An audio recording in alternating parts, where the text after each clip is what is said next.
Palovni, ya'ni oshni kim kashf etgan? O'zbeklarmi yoki tojiklar? Bu savol bo'yicha oshxonalarda, to'ylarda va izohlar bo'limida ko'p yillardan beri bahs-munozaralar davom etib kelmoqda.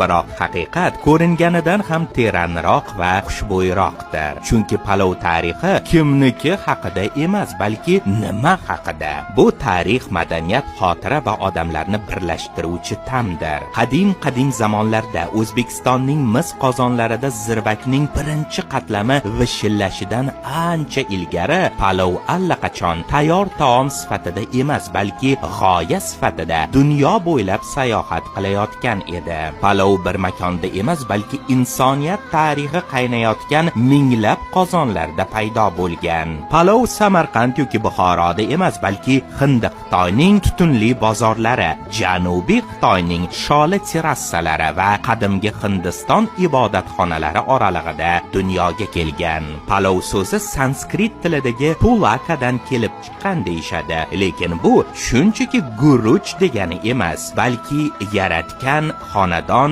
oila tafti haqida o'ylar ila tayyorlanadigan guruchdir. Arab savdogarlari bu retseptlarni musulmon xalifaligi karvonlari ila Eron, Mesopotamiya va oxir oqibat O'rta Osiyo yerlariga yo'l olganida o'zlari bilan olib ketishgan. Ular nafaqat savdo mollarini, balki madaniyatni ham, me'morchilik, naqshlar, mehmondo'stlik qoidalari va albatta taom tayyorlash sirlarini ham olib kelishgan.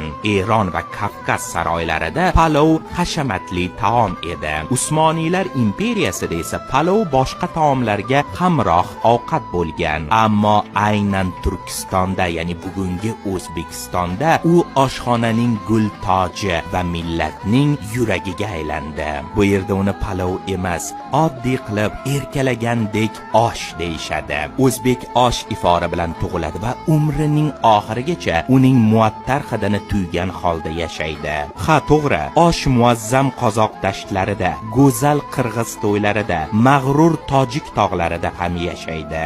Lekin aynan vatanimiz O'zbekistonda u haqiqiy san'at asariga aylanadi. Osh avlodlarni, qo'shnilarni, begonalarni bir-biriga bog'laydi. Zotan osh so'zi chuqur ildizlarga ega. Ba'zi olimlar bu qadimgi turkiy tuhfa desa, boshqalar yo'q, bu inglizcha it so'ziga qarindosh bo'lgan Hind-Yevropa tilidagi yemoq so'zining aks sadosi deydi. Lekin bir narsa aniq, osh bu shunchaki taom emas, bu xotira, marosim, madaniyatning bog'lovchi to'qimasidir.